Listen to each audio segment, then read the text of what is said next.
नीता नगरी is brought to you by My Store Hub, her store online.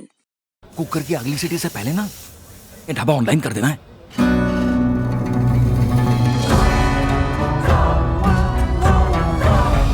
हम हो गए ऑनलाइन। आ गया है माई स्टोर ऐप। ये किसी भी स्टोर को ऑनलाइन करे सिर्फ 15 सेकंड में। माई स्टोर, अब हर स्टोर ऑनलाइन। अगर आपको पता चले कि आपको रोशन डोकानिया का सवाल है कि आपको लगता है मोदी सरकार को अभी के माहौल में अरुण जेटली सरीखे नेता कमी खल रही है? क्या आपको नहीं लगता अगर किसान आंदोलन को राजनाथ सिंह जी या नितिन गडकरी जी हैंडल करते तो शायद ये बेहतर अंत पर पहुंच सकता था?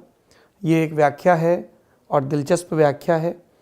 अरुण जेटली के लिए ये बात कही जाती है कि वो सभी पार्टियों में off the floor off the mic बातचीत करते थे and everybody misses a good political crisis manager, जो अरुण जेटली की बात कही जाती थी। जब मोदी और नीतीश कुमार का अलगाव हो गया था तब भी, क्योंकि नीतीश को सीएम के तौर पर प्रोजेक्ट करवाने में अरुण जेटली का बड़ा हाथ था, है ना, वो पूरा गठबंधन और सब चीज़ें। किसान आंदोलन को राजनाथ सिंह या नितिन गडकरी हैंडल करते तो शायद बेहतर अंत पर पहुंच सकता था। Yes, it's a possibility. और इनफैक्ट जब लगातार इस तरह के बयान आने शुरू हुए थे कि ये देश विरोधी हैं, खालिस्तानी, ये वो, तब सबसे पहले राजनाथ सिंह और नितिन गडकरी के ही इंटरव्यू आए थे जिन्होंने थोड़ा बातचीत का माहौल तैयार किया था। दोनों लोग सीनियर पॉलिटिशियन हैं। अब ये नरेंद्र मोदी का विशेषाधिकार है कि वो किनको फ्रंट पे रख के बातचीत करना चाहते हैं, किस तरह का पॉलिटिकल मैसेज देना चाहते हैं, क्योंकि ये इफ बट वाले सवाल हैं। यूं होता तो क्या होता। Lost world Is Mr. Nitin Gadkari is good choice for next Prime Minister? How will India look in 10 years of his leadership? सियासत का मेरे दोस्त एक नियम है, किसी की संभावनाएं खत्म करनी है तो उसकी संभावनाओं पर सार्वजनिक चर्चा शुरू कर दो। तो अगर आप चाहते हैं कि आपका कोई भी नेता पीएम बने तो एक तो पब्लिक डिस्कशन से कुछ नहीं होना। दूसरी चीज़, yes, Nitin Gadkari is very close to RSS establishment, पर क्या नितिन गडकरी में वो वोट कैचिंग एबिलिटीज़ हैं जिसके दम पर भाजपा का प्रचार प्रसार हो रहा है? जो vote catching ability Narendra Modi में है, जो इमेज नरेंद्र मोदी की एक डिसाइसिव लीडर की, एक वेलफेयर मसीहा की, कि मोदी जी ने सिलेंडर दिया, मोदी जी ने शौचालय दिया, मोदी जी ने सड़क दी, या मोदी जी ने पाकिस्तान को ठीक कर दिया। पॉलिटिक्स कई चीज़ों के समुच्चय से मिलकर बनती है। और तीसरी चीज़, अभी भारत में कास्ट लाइन इतनी ब्लर नहीं हुई है कि आप नेता की उस सामाजिक पहचान को ना देखें, इग्नोर कर सकते। और नितिन गडकरी के मामले में भी ये बात होती है, नंबर कट जाते हैं। हमने देखा था देवेंद्र फडणवीस के मामले में किस तरह से शरद पवार के बयान आते थे कि बताइए अब पेशवा श्रीमंतों को गद्दी दे रहे हैं, है ना। हाँ। सतारा वाले मामले में इस तरह के बयान आए थे। How will India look in 10 years of his leadership? No clue. बाकी नितिन गडकरी को जो लोग जानते हैं वो एक बात कहते हैं कि एक तो वो, मुझे बताया जाता है कि उनके यहाँ भोजन बड़ा दिलचस्प बनता है, खाने के बड़े शौकीन हैं। जब वो पहली दफ़ा, मैं कभी मिला नहीं उनसे, अध्यक्ष बनकर आए थे तो उनके रसोइये भी वहाँ से साथ में आए थे। दूसरी बात बताई जाती है कि वो पर्यावरण को लेकर बड़े उत्सुक रहते हैं, नई नई टेक्नोलॉजी को लेकर, कि ये देख उनके घर में खाद बनती है, ये बनता है, वो बनता है, उस चीज़ को लेकर बड़ा। तीसरी, जो अगर मिनिस्ट्रियल लेवल पर बात करें, सो ही इज़ अ डूअर। उनको एक टास्क दिया जाता है तो वो होता है ना, ये सारे स्टेक होल्डर्स को बिठाओ, क्या रास्ता है, कैसे स्मूथली हो, तेज़ी से चीज़ें हों। और इसीलिए नरेंद्र मोदी के नेतृत्व में जो कुछ मिनिस्ट्रीज़ हैं जिनके काम की बड़ी चर्चा होती है, उसमें से एक सरफेस ट्रांसपोर्ट मिनिस्ट्री है जो नितिन गडकरी के हाथ में। और जब वो महाराष्ट्र में भी थे, इसीलिए that often repeated term flyover Gadkari, वो सारी बात होती है। इनफैक्ट रोड करी बोलने लगे थे। रोड करी, इनका एक बुल्ढाना मॉडल मुझे बड़ा दिलचस्प लगा, जिसमें इनको मिट्टी वो चाहिए थी और कई बीच में सूखे इलाके पड़ते थे विदर्भ के, जो वो बन रहा है रोड, तो वहाँ पे इन्होंने खुदाई करवाई, मिट्टी मिल गई, और वो जो खुदाई वाला एरिया था उसमें जल संचय का काम किया। मैंने इंडिया टुडे में इस तरह की एक रिपोर्ट पढ़ी थी, मुझे वो बड़ी दिलचस्प लगी थी। इसका कोशिश करिएगा उस बुल्ढाना मॉडल की रिपोर्ट का लिंक नेता नगरी के डिस्क्रिप्शन में दिया जाए। और हाँ, एक जो बड़ा गुम होती जा रही है प्रवृत्ति, वो भी है कि आपके राजनीतिक विरोधी हैं, दुश्मन कोई नहीं है। ये एक बहुत इंपॉर्टेंट ट्रेट है जो मुझे लगता है। अहान वैद्य, इनफैक्ट इस पे बात नहीं होती है। अरविंद केजरीवाल ने ये चीज़ बहुत शुरू की थी, इस चीज़ को ख़त्म करने की। सब मिले हुए हैं जी, जो हमारे साथ नहीं वो मिले हुए हैं पर वो जी। सीखते हैं ना फिर वो फिर तो वही मैं कह रहा हूँ, वो फिर सब जगह वो चीज़ हो गई। तो वो एक लर्निंग आती है वहाँ पे, फिर वो थोड़े नॉन कन्फर्म, इसलिए आपको ना दिल्ली का एलजी कौन, तो लोग बहुत लोग अभी भी नजीब जंग बताते हैं क्योंकि उन्होंने खबर में बहुत पढ़ा है। बैजल साहब के टाइम पे थोड़ा सा केजरीवाल थोड़े मॉडरेट होते हैं तो वो खबरों से भी बाहर जाते हैं। नम्रता जैन का सवाल है, why do we even need to take celebrities so seriously, everyone knows that they do things as their PR tells them to do. Namrata, your question is very good. Yes, ये सच्चाई है कि इस सवाल के 2-3 जवाब हैं नम्रता। पहला तो ये कि हाँ, ये बात सत्य है कि इस देश में बहुत सारे मशहूर लोग अपने पीआर पोजीशनिंग के हिसाब से चीज़ें करते हैं, चाहे वो ट्वीट करना हो या कोई दूसरी चीज़ें हो या अपने कंसर्न दिखाना। This is point number 1। Point number 2, अभी हम एक फैन बेस के तौर पर इतने इमेच्योर हैं कि अगर हमें दिखता है कि हमारा ये प्रिय हीरो या हीरोइन अमुक पार्टी का समर्थक है या अमुक पार्टी की नीतियों का विरोधी है, तो हम उसके दुश्मन बन जाते हैं। हमारे यहाँ वो कल्चर नहीं है कि भाई फलाना एक्टर है वो डेमोक्रेट है, ढिकाना एक्टर रिपब्लिकन है, पर it has nothing to do with his films. तो आप देखिए, कई एक्टर्स एक्ट्रेसेस ने अपनी पार्टी घोषित कर दी है, वो उसी को डिफेंड करने में लगे रहते हैं, सही को भी, गलत को भी, सबको भी। तो ये कल्चर है और पब्लिक भी फिर भड़कने लगती है, नेम शेमिंग और वो सब करने लगती है।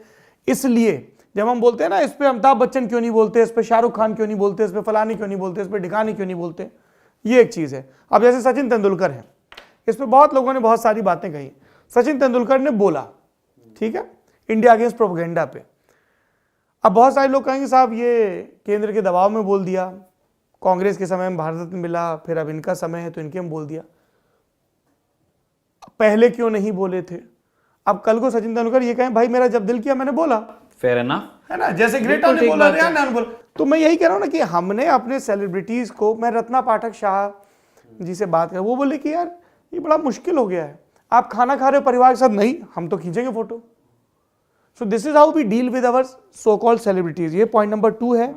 पॉइंट नंबर 3 ये है कि सेलिब्रिटीज के ऊपर इतना स्टेक होता है मार्केट का। एक आदमी है, एक फिल्म का लीड हीरो या हीरोइन है, 40-50 करोड़ रुपए लगे हैं, 100 करोड़ लगे हैं, वो एक चीज़ बोल देगा, कुछ पॉलिटिकल एलिमेंट्स उसका विरोध करने लगेंगे और सब खत्म। करणी सेना वाले जाएंगे, संजय लीला भंसाली को तमाचा मारेंगे, संजय लीला भंसाली को फिर फिल्म भी दिखानी पड़ेगी, पद्मावती को पद्मावत करना पड़ेगा, एंड एवरीथिंग इज फाइन। कोई कह रहा है हम नाक काट लेंगे, कोई कह रहा है सर काट लेंगे। ये तो आपके यहाँ कल्चर है? तो इसलिए सेलिब्रिटीज ज़्यादातर नहीं बोलते हैं, कुछ पीआर के लिए करते हैं और कुछ जेन्युइन हैं। मैं ये नहीं कहूँगा कि सारे सेलिब्रिटीज़ एक जैसे हैं। कमल हासन है, सेलिब्रिटी हैं, लगातार अपनी पॉलिटिकल उसको लेके बोलते हैं। द्रविड़ मूवमेंट में फिल्म वाले लोगों का बड़ा अहम रोल रहा। ये देखिए, मैं किताब लेके आया हूँ एनटीआर पे, फिल्म की हस्ती, राज्य का शासन किया उन्होंने। तो इस तरह के कई लोग हैं। अब जैसे फॉर एग्जाम्पल हेमा मालिनी है, ठीक है, उनको लेके बहुत सारे लोग बहुत तरह की बातें करते हैं, लेकिन हेमा मालिनी को मैंने अपनी पॉलिटिकल मेमोरी में हमेशा बीजेपी के साथ देखा है, ठीक है। तो वो ऐसा नहीं कि जब कांग्रेस का शासन था तब भी वो बीजेपी के साथ खड़ी थी। तो आप ये नहीं कह सकते कि फलाने की सत्ता आ गई। तिग्मांशु धूलिया जैसे लोग वो हमेशा आलोचना कर रहे हैं, पिछली सरकारों की भी करते थे, इन सरकारों की भी कर रहे हैं। और वहीं पिछली सरकारों में सोशल मीडिया इतना नहीं था तो वॉटर बाउंड्री नहीं थी, है ना, अब है तो बोल रहे अब कहाँ थे भाई, वो कहाँ निकालते फिरें कि तब क्यों नहीं ट्वीट किया या तब क्यों नहीं किया। और वही नम्रता आपके सवाल का जवाब आता है कि आपको ये पकड़ते आना चाहिए कि कौन से सेलिब्रिटी का ट्वीट पीआर का है और कौन से सेलिब्रिटी ने ट्वीट किया है। इसमें बहुत मेहनत नहीं लगती है, आप देखेंगे तो आपको पता चलता है। और वो जिसको कहा जाता है ना, जिसको काफ़ी लूजली हम कहते हैं स्पाइन या स्पाइनलेस, तो वो चीज़ मुझे नहीं लगता कि हम कहेंगे और आपको समझ में आएगा। वो आप देख पाएंगे कि कोई भी क्रिकेटर, एक्टर, डायरेक्टर कुछ भी हो सकता है, हाँ, वो दिख जाता है किसी भी हाँ, तो अगर उनकी थॉट में कंटिन्यूटी है, यदि वो उतनी हिम्मत रख पा रहे हैं बोलने की, बरतने की, तो वो आपको दिखेगी। और हमने देखा अभी रिहाना के ट्वीट के बाद।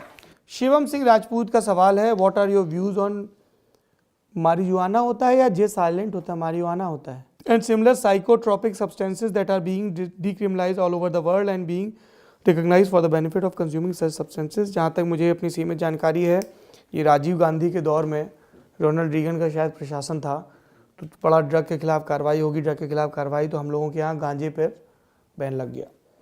और कई लोग तो कहते हैं कि भैया हमारे यहाँ का असली पत्ता तो भांग का है, तंबाकू तो बाद में आई, मध्यकाल में आई, ठीक है। और इससे ज़्यादा मैं कह नहीं सकता हूँ क्योंकि मैंने ये सब कोई नशा किया नहीं है।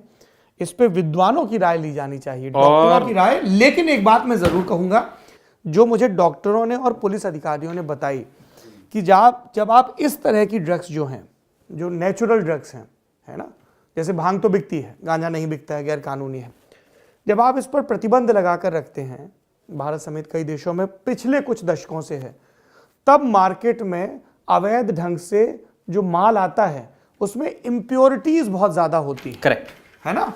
और जब जैसे आप होता ना, आपने शराबबंदी की और पता चला कच्ची शराब बिक रही है, लोग मर गए, वो जहरीली शराब से मर गए, तो इम्प्योरिटीज वाला माल मिलता है जो और ज़्यादा खराब करता है चीज़ों को। ये एक तर्क उन्होंने दिया जो पुलिस विभाग में थे और डॉक्टर्स से जुड़े। तो इसमें मुझे लगता है कि डॉक्टर्स वगैरह को बैठ के खुली अप्रोच अपनानी चाहिए। विदेश में अगर ये है उपलब्ध तो कैसा क्या है। साइंसकारी देखिए, आयुष ने बहुत गांजे के ऊपर उन्होंने पूरा समझाया है कि वो आपके दिमाग के, आपके शरीर के साथ क्या करता है, और तब मुझे शिवम लगता है कि आपको एक बेहतर समझ मतलब पैदा होगी गांजे को लेकर के, और फिर आप ये राय बना पाएंगे कि क्या ये लीगल होने लायक है या नहीं है। बाकी भाई एक ओपन सत्य है, दम मारो दम के जो दो स्वरूप नज़र आते हैं, एक जो नौजवानों में और पार्टी गोअर्स में दिखता है जिस पर बहुत ध्यान जाता है, और दूसरा है जिसका रिश्ता अध्यात्म से जुड़ जाता है ना। तो वो अलग अलग धर्मों के जो प्रचारक हैं वो किस तरह से इस्तेमाल करते हैं वो आपके सबके सामने है। श्रेयांक शुक्ला, ऐसी कोई 3 पॉलिटिकल डॉक्यूमेंट्री बताएं जो सबको देखनी चाहिए। बताइए भाई। जो मुझे सबसे पहले ध्यान आ रही हैं वो तो आनंद पटवर्धन की डॉक्यूमेंट्रीज़ हैं, लेकिन आनंद पटवर्धन की डॉक्यूमेंट्रीज़ बहुत शानदार है, लेकिन वो एक ही पॉलिटिकल आइडियोलॉजी को कवर करती हैं। बीजेपी और आरएसएस की इमरजेंस को वो अपने चश्मे से देखती हैं, ये एक चीज़ है। पर क्या इसी तरह से और जो दूसरी पॉलिटिकल आइडियोलॉजीज़ हैं उनको देख के बनाएगी, मुझे अभी पता नहीं है। एक डॉक्यूमेंट्री जो मुझे ध्यान आ रही है वो एग्जैक्टली पॉलिटिकल डॉक्यूमेंट्री नहीं पर बड़ी कमाल की है, स्ट्रॉन्ग रिकमेंड, दैट इज कटियाबाज। एक डॉक्यूमेंट्री अगर आपने नहीं देखी है लल्लन टॉप की तो वो ज़रूर देखिएगा, फार्मर प्रोटेस्ट पे।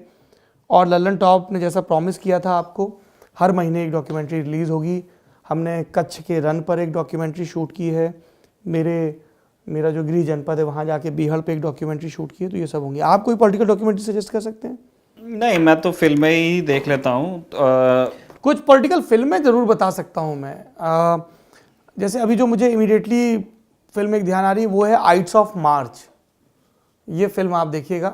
बाकी मैं अगले शो में आपको और तैयारी, शेक्सपियर के उसमें है ये, जूलियस सीजर का क्या नाम वो है, हाँ, वहाँ से वो फ्रेज उठाया है और अमेरिकी राष्ट्रपति चुनाव पे है। बहुत बढ़िया फिल्म है आइट्स ऑफ मार्च। कैंपेन बिल्ड हो रहा है और कैसे डिच होता है वो सब। पर वो जूलियस सीजर में लिखा भी बहुत सही जगह, उसको सीढ़ी पे जा करके वो क्या नाम वो वही उस पॉपुलर रेफरेंस को उठा के किस तरीके से। और मैं बल्कि हम ये कोशिश करेंगे निखिल कि हम हर नेता नगरी में मैं कोशिश करूंगा कि आपको एक पॉलिटिकल फिल्म बताऊं। जैसे मुझे दूसरी ध्यान आ रही है शशि कपूर की new Delhi times. Again Shashi Kapoor ने तो बहुत पिक्चरें बनाई, मतलब बाद में जब उन्होंने इधर ध्यान, मतलब उनके करियर में 2 हिस्से रहे, एक तो वो पॉपुलर फिल्म्स में काम करते थे उसको, और फिर उसके बाद जिन फिल्म्स को उन्होंने सपोर्ट किया एज डायरेक्टर, एज प्रोड्यूसर, या मतलब वो किसी भी तरह से उसको करते रहे, वो उनका पूरा फिल्मोग्राफी शशि कपूर का देख सकते हैं।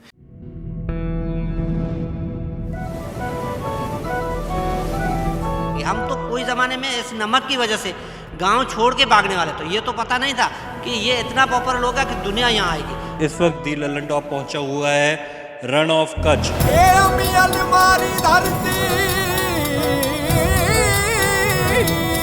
जो वाइट रन है वो वर्ल्ड में 2 जगह फॉर्म होता है और ये वर्ल्ड का सबसे बड़ा डेजर्ट है।